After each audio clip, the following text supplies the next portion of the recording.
Never namin napag-usapan yan. Hindi ko nga naririnig, to be honest, ngayon ko lang nalalaman yung leadership fund na yan. Never namin napag-usapan yan, no? With the two colleagues of mine. So, ngayon lang nga, no? Narinig ko yung term na yan nung lumalabas na itong flood control, but before that, hindi ko naririnig yan. Opo. Malalaman mo naman dahil kung in-acknowledge namin yung mga LGUs, ibig sabihin pumupunta sila sa Senado para humingi ng project o mag-submit ng mga project proposals.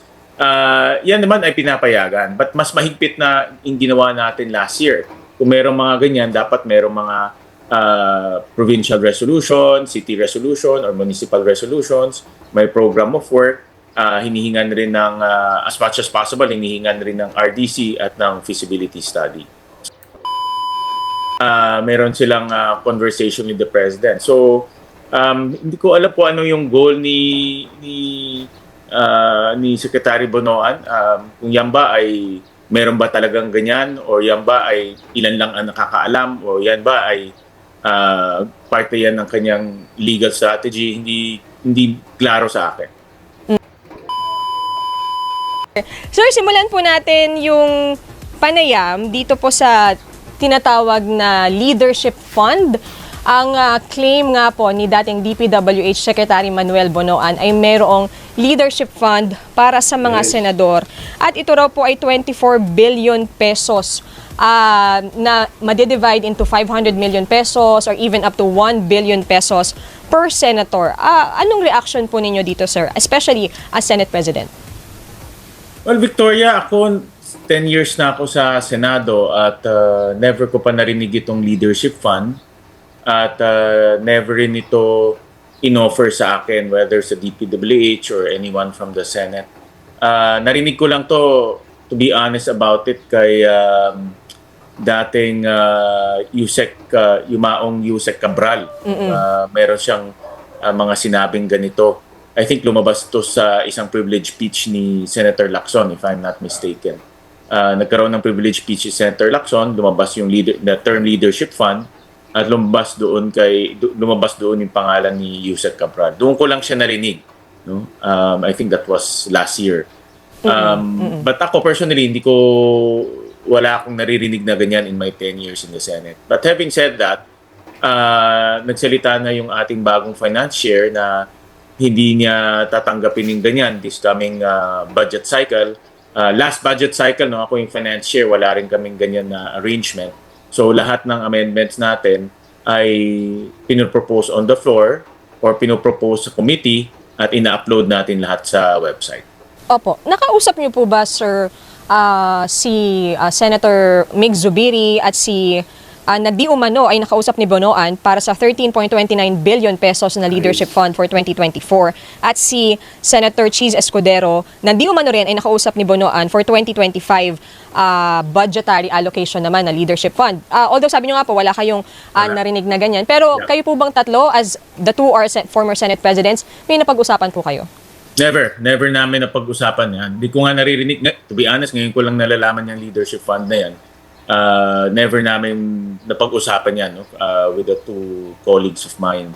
So, ngayon lang nga, no? Narinig ko yung term na yan nung lumalabas na itong flood control, but before that, hindi ko naririnig yan. Opo. Pero could it be, sir, na mayroong allocation for senators pero iba ang tawag? Pwedeng leadership fund yon para sa DPWH pero sa senators, iba po ang tawag. Meron bang allocation, sir, for senators dito po sa national budget? Wala akong alam na may allocation, Victoria, dahil yung mga amendments ay pinropose namin sa finance chair. So for example, nagkakaroon ng hearing o mayroong mga proposals yung LGUs o proposals yung mga agencies, pinropose namin lahat yan sa finance chairman. At ako nung chairman ako ng vice chairman ako ng Energy Committee. Opo.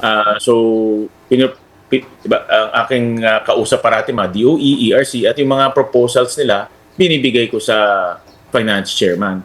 Minsan natatanggap, minsan hindi. Depende na sa fiscal space, depende kung may pondo o wala. So nasa kanyang discretion yan. Kaya sinasabi ko nga madalas na yung isa sa pinakamahalaga na posisyon ay yung chairman of the finance committee. Position of trust yan eh. siya lang nakakaalam kung mayroong makukuhaan ng pondo, siya lang ang tumatanggap o hindi tumatanggap ng proposal sa mga senators, siya lang rin kaya maghanap ng pondo. Kaya importante, napakahalaga yung chairmanship na yan pagdating sa national budget. Kaya malaking responsibilidad ang hinahawakan ng chairman of the Finance Committee. Opo. So, walang allocation, walang any allocation ng Wala. senators? On my part, walang allocation, walang leadership fund, wala kaming pinag-usapan na ganyan. Opo. So, ang SISTE, sir, nabanggit nyo na rin po, pwedeng lumapit sa inyo ang isang agency para po sa mga projects Yes. na ipopropose nila. Pwede rin bang lumapit sa inyo yung mga halimbawa LGU? Yes, or mga pwede. NGO? Talagang, nung last session nga, diba, maraming LGU na binanggit. Malalaman mo naman dahil kung in-acknowledge namin yung mga LGUs, ibig sabihin pumupunta sila sa Senado para humingi ng project o mag-submit ng mga project proposals. Yan naman ay pinapayagan. But mas mahigpit na yung ginawa natin last year. Kung merong mga ganyan, dapat merong mga provincial resolution, city resolution, or municipal resolutions. May program of work. Hinihingan rin ng, as much as possible, hinihingan rin ng RDC at ng feasibility study. So, kahit mag-propose sila, hindi rin lahat yan ay natatanggap ng finance share, no? Lalo na last year dahil talagang napakahigpit at marami kaming hindi natanggap. Opo. Ano sa tingin nyo, sir, ang goal ni Ginoong Bonoan, ni former Secretary Bonoan, sa pagsasabi ng leadership fund na ito na parang ang lumalabas since 2023 pa or 2024? Well, base sa kanyang pag-uusap, parang it was a conversation between him and the President.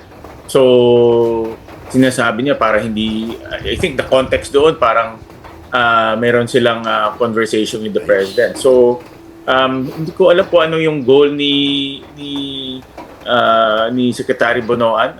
Kung yan ba ay meron ba talagang ganyan o yan ba ay ilan lang ang nakakaalam o yan ba ay parte yan ng kanyang legal strategy, hindi klaro sa akin.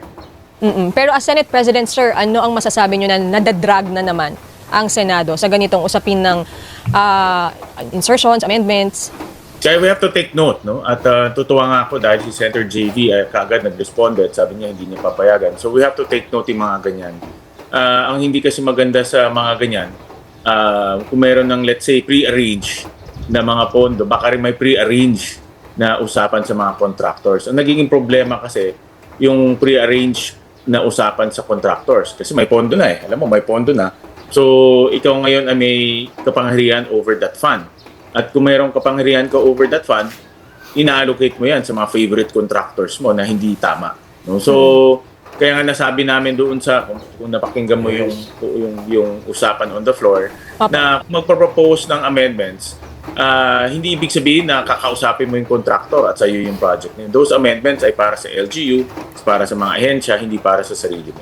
Yun yung pinopoint out, sir, ni Senator Pia, na hindi naman porket may, kasi parang na-twist na rin yung term na insertion, di ba? Yes. Na hindi porket may insertion ka ay may mali na. Pwede namang may nilatag ka lang na proposal for a certain LGU or certain office. Yes. Yung mga pag ganito budget season, na-notice mo sa Senado, ang daming mga LGUs dahil nagsasubmit sila ng mga projects. At hindi mo sila mabiblame dahil maraming pangangailangan yung mga LGUs. Like for example, last week andun si Governor Pacquiao, kakaranas lang nila ng matinding lindol. So, doon sa proposal niya, mayroong 20 na bridges na nasira. So, hindi mo mabiblame ang mga LGUs dahil mabigat yung pangangailangan nila. At on the ground sila yung araw-araw na pinupuntahan ng mga kababayan natin. So, talagang naghahanap sila ng paraan para mapondohan yung mga pangangailangan nila. Pero ngayon nga, dahil sa bagong patakaran na in-implement natin last year, mas mahigpit na ngayon. Pero sir, kasi parang lagi na lang din na lumilitaw tong issue ng pork barrel, ng insertion, ng leadership fund naman, bagong anyo naman siya ngayon. So, is there any effort on your part to talk to other senators to thresh this out? Ano ba talaga, wala bang mga ganitong mga quote-unquote, baka maanumalyang transactions between, contractors or senators and other agencies of government? Ang aking goal, since last year, na ay hindi na maulit ito this time around, importante na transparent, organized, at naiintindihan ng taong bayan ang budget. So, starting from 2025, last year, in full view yung mga amendments at by cam natin at na-upload yung mga documents. At yan ni ma'am ay ipagpapatuloy ng ating Senado sa pamamagitan or sa ilalim ng liderato ni Senator JV. Mag-improve pa yan. No?